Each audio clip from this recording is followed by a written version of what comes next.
आपने 2004 में आई शाहरुख खान की मूवी स्वदेश तो ज़रूर देखी होगी। उसमें शाहरुख खान ने भार्गव का एक रोल प्ले किया था, जो अमेरिका छोड़ करके इंडिया में आते हैं इंडिया की तकदीर बदलने। तो रियल लाइफ के मोहन भार्गव से मिल चुके हैं, लेकिन आज हमारे साथ रियल लाइफ के मोहन भार्गव रॉबिन सर जी जुड़े हुए हैं, जो कि इंडिया और भारत की तकदीर बदल रहे हैं। तो वेलकम सर। Thank you. मेरे को इनकी बात माननी पड़ेगी, मैंने फिल्म तो देखी नहीं है और ना मुझे नहीं लगता मैं भारत की तकदीर बदल रहा हूँ। हाँ, लेकिन फिर भी इंसानियत की तकदीर तो ज़रूर बदल रहे हैं। तो सर थोड़ा सा अपने बारे में और पीपल फार्म के बारे में बताइए। हमने पीपल फार्म की शुरुआत इसलिए करी थी कि भाई मेरे को एक रियलाइजेशन हुई कि मैं लाइफ में अपनी खुशी के लिए जी रहा हूँ और दो प्रॉब्लम्स थी उसके साथ। भाई एक तो जो एक स्टैंडर्ड टेम्पलेट होता है कि आपने भाई पढ़ाई करी, नौकरी करी, पैसा कमाया, शादी कर ली, घर ले लिया, एक तो वो स्टैंडर्ड टेम्पलेट होता है, वो मैंने कर लिया, उसमें भी मैं खुश नहीं था। फिर अब खुश होने के लिए आपको और कंज्यूम करना पड़ता है। तो मैंने देखा कि कंजम्पशन के पीछे एक सफरिंग रहती है। चाहे आप वो, मैं कह रहा हूँ, आप मीट, अंडा, मिल्क ना भी लो, अगर आप वीगन भी हो तब भी एक सफरिंग तो रहती है। अभी खेत में खाना उगेगा, उसके बाद मतलब यानी कि जंगल कटेंगे, उसका ट्रांसपोर्टेशन होगी, फिर आप तक आएगा, उसमें भी प्लास्टिक डिस्पोजल होगा। तो हम अपनी खुशी के लिए इतनी सफरिंग कॉज करते रहे वाइल थिंकिंग कि भाई I am a good person. वो बात मेरे दिमाग में लाइन अप नहीं हुई। तो मुझे क्योंकि लगा कि भाई अगर गुड बनना है तो बैड करना कम करना पड़ेगा, और अगर हमें जीने के लिए बैड करना पड़ रहा है तो जीने की दिशा बदलनी पड़ेगी। तो यहाँ से एक आइडिया की शुरुआत हुई जो अल्टीमेटली पीपल फार्म में तब्दील हुआ। अब पीपल फार्म हमने शुरू किया 2014 दिसंबर में। तो जानवरों के साथ हम पहले से काम कर रहे थे, क्योंकि जब हमने डिसाइड किया कि भाई कि अच्छा काम करना है तो जानवर सामने थे, जानवरों से बचपन से लगाव भी था, तो भाई दिखा इन्हें दर्द होता है, तो इसलिए जानवरों के साथ काम करना शुरू किया था। Sir why animals? हम हर किसी की हेल्प करना चाहते हैं, non human animals, human animals. पर जानवरों के साथ काम शुरू करना थोड़ा आसान है, वो पेचीदगियाँ थोड़ी कम है। आप गली से कुत्ते को ले आते हो या आप गली से किसी गाय को ले आते हो, उसका कोई पूछने वाला नहीं है। हाँ, खाना देने जा रहे हो तो अलग बात है, 10 लोग लड़ने को आ जाएंगे। पर अगर आप किसी को ले आते हो इलाज के लिए, आप इंसान को रेस्क्यू करो, उसमें बहुत पेचीदगियाँ हैं। हमने 2-3 बारी ह्यूमन रेस्क्यू किया है, पेचीदगियों का सामना किया है। तो हम धीरे धीरे बढ़ रहे हैं। जैसे आप पहली, दूसरी, तीसरी कक्षा से जाके फिर 12वीं पास होते हो ना, तो पहुँचेंगे वहाँ तक। तब तक ये है कि जो शिवानी है, जो हमारी सह संस्थापक है पीपल फार्म की एक, और मेरी मिसेज भी हैं, उन्होंने मुहिम छेड़ रखा है गाँव की लेडीज़ को एम्पावर करने का। तो वो एम्पावरमेंट की जो फर्स्ट स्टेप है वो है एम्प्लॉयमेंट, और वो दे रही हैं। अच्छा सर, जब आपको ये नेक कार्य करने का मोटिवेशन आया, तो कई बार हमें मोटिवेशन आ जाता है, तो how you got to know that this motivation is not temporary but permanent? बाद में जा कर के मुझे ऐसा नहीं लगने लगेगा यार मुझे अच्छा नहीं लग रहा, तो वो कैसे डिसाइड किया कि या पूरी लाइफ इसी में अब इन्वेस्ट करनी है?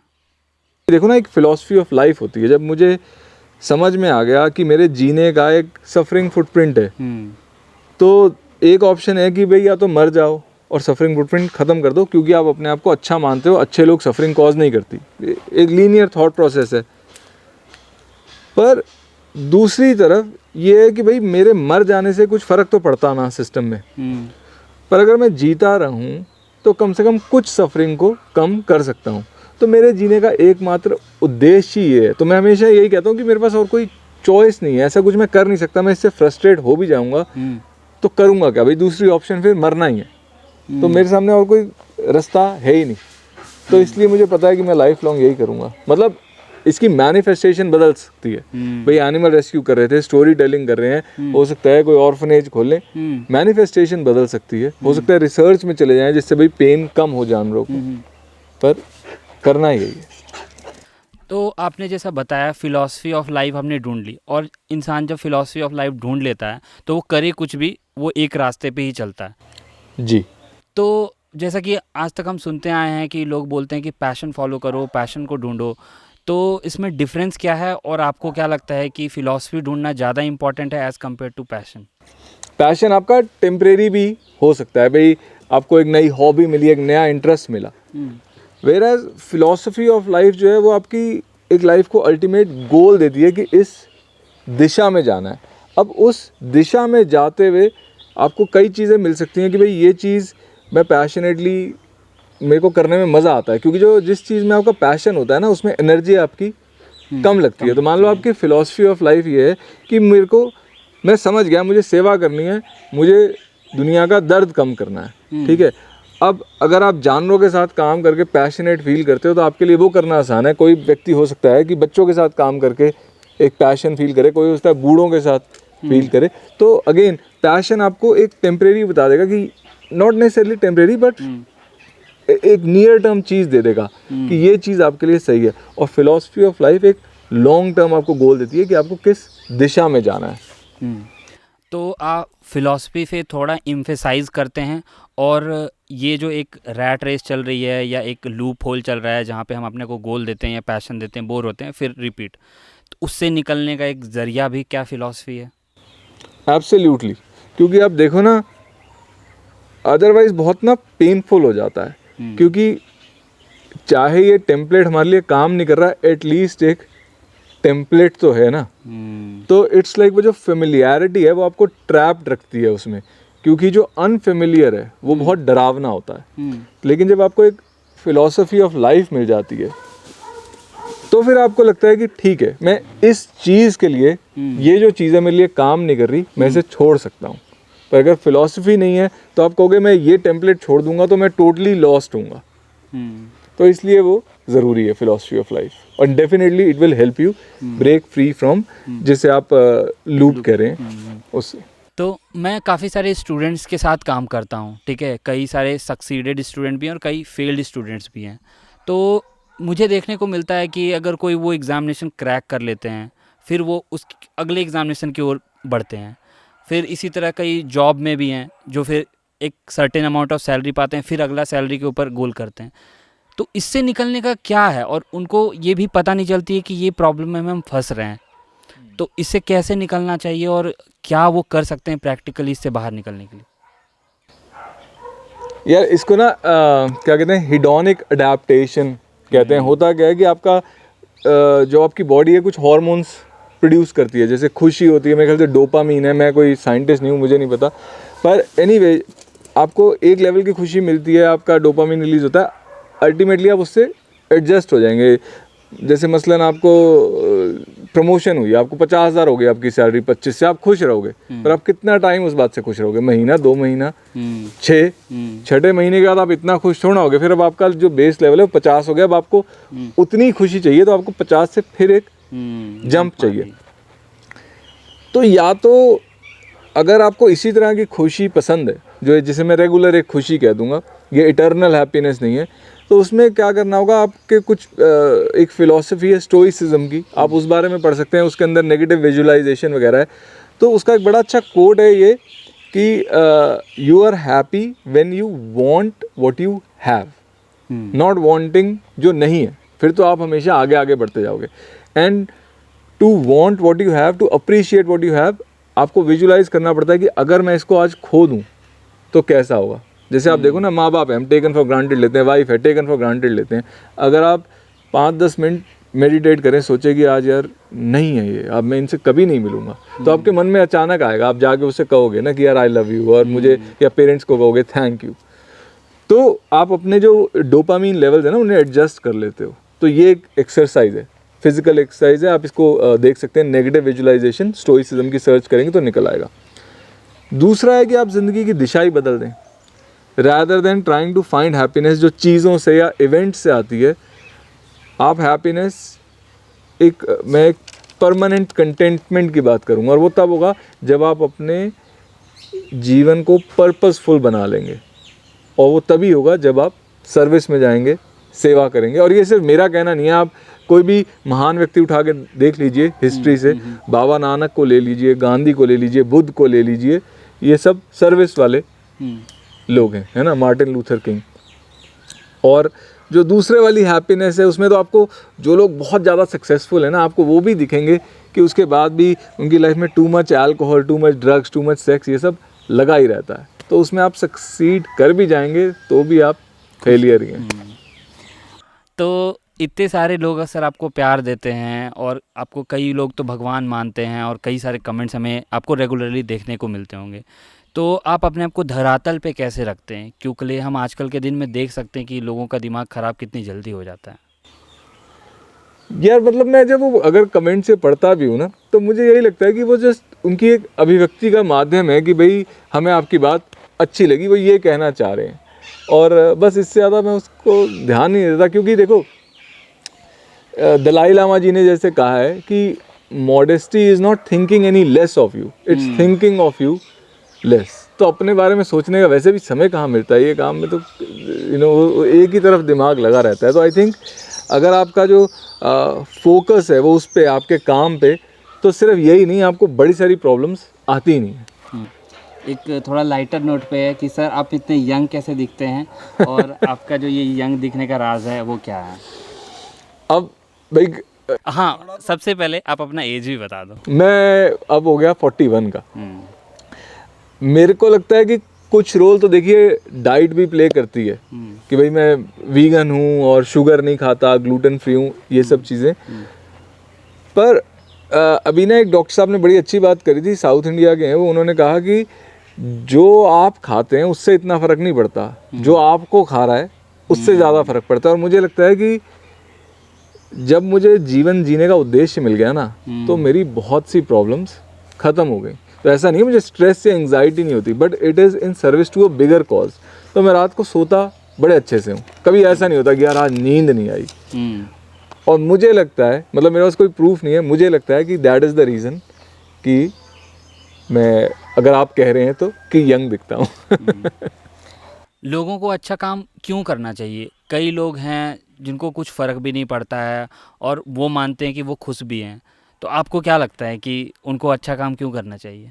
या मैं नहीं कभी भी कहता कि लोगों को अच्छा काम करना चाहिए। मुझे हमेशा ये होता है कि जो लोग चाहते हैं कि हम अच्छा काम करें और अनजाने में बहुत कुछ गलत कर रहे हैं, तो मैं सिर्फ उन्हें इन्फॉर्मेशन देता हूँ कि देखो हम अनजाने में ये कर रहे हैं। तो अगर आप ये सोच के जी रहे हो कि हम अच्छे हैं या हमें अच्छा बनना है, तो ये इन्फॉर्मेशन आप मिस कर रहे हो। बाकी किसी का बिलीफ सिस्टम तो सिर्फ उसके हाथ में है।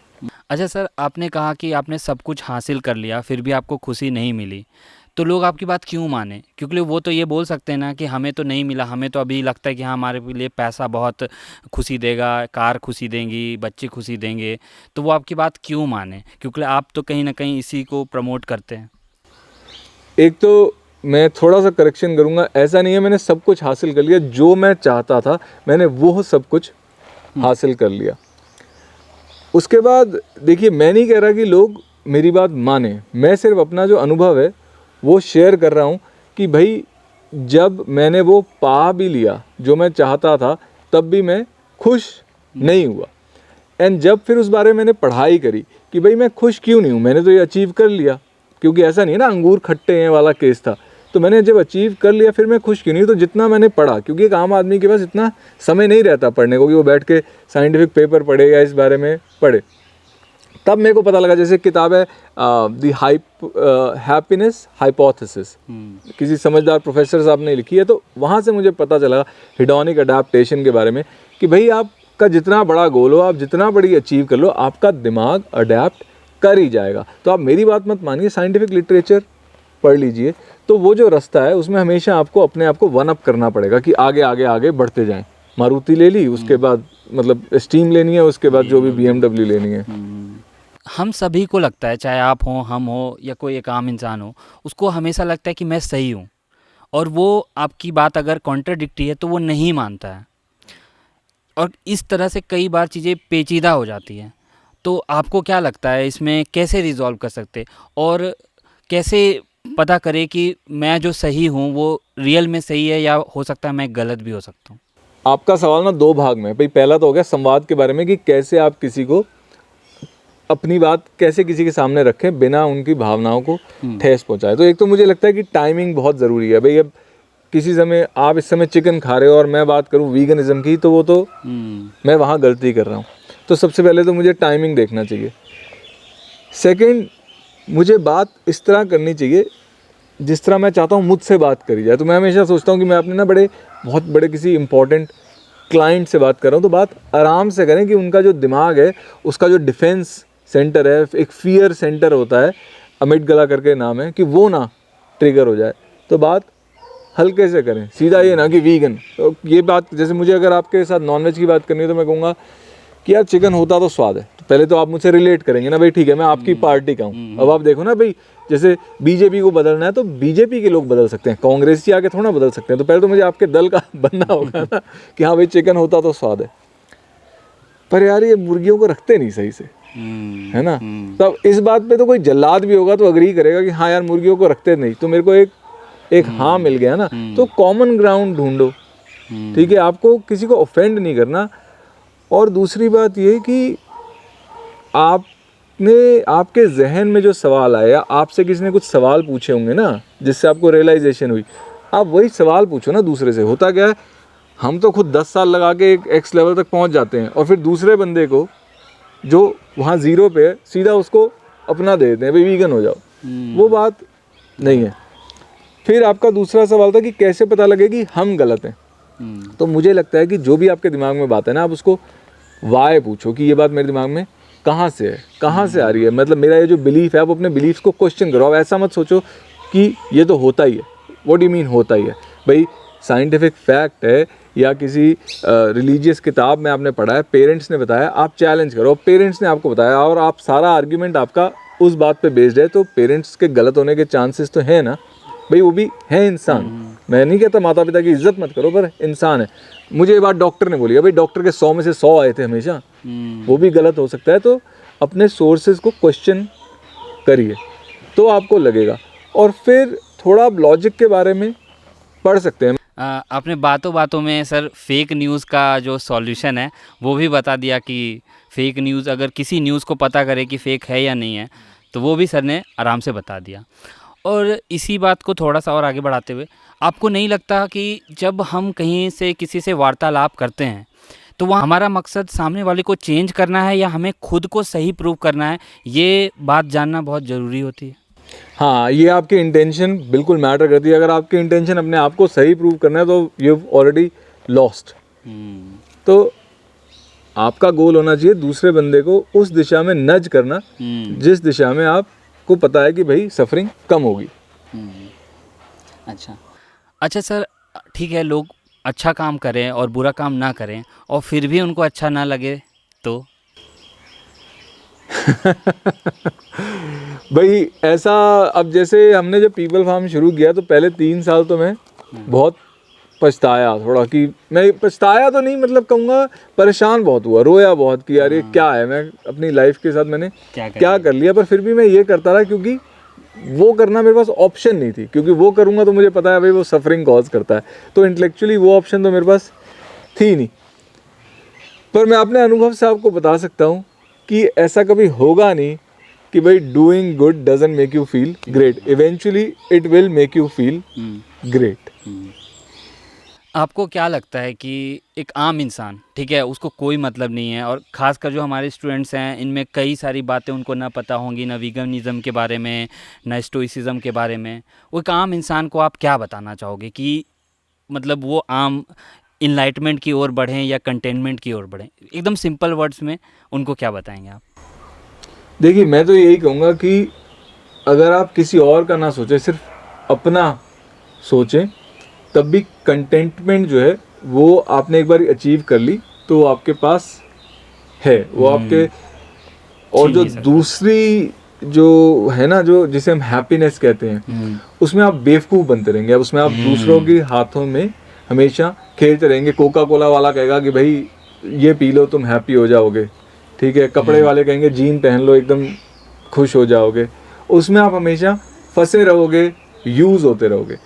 लेकिन अगर आप एक बार कंटेनमेंट के रास्ते पे चल पड़े, आपने अपनी इंद्रियों को थोड़ा बस में कर लिया, आपने अपने जीवन का ध्येय बना लिया, तो यू विल सी कि जो आप हमेशा से चाहते थे पर हमेशा भटकते रहे उसके लिए, वो चीज़ आपको मिल जाएगी। मतलब इसका आंसर आपने कई हद तक दे भी चुका है कि कभी कभी आपको ऐसा फील होता है कि यार मैं कहाँ फंस गया हूँ, या इतनी सारी प्रॉब्लम जब आ जाती है फिर लगता है कि यार मतलब अब बहुत लोग आप पे डिपेंडेंट भी हैं, आप छोड़ के ऐसे भाग नहीं सकते हो, तो उसका प्रेशर आप पे फील होता है कभी? हाँ, बड़ी बार ही लगता है कि यार मुझे सबसे बड़ी बात यह कि मेरा जीने में कोई इंटरेस्ट नहीं है। मेरे को जीवन पॉइंटलेस एक्टिविटी लगता है कि यार मैं यहाँ पे फंसा हुआ हूँ।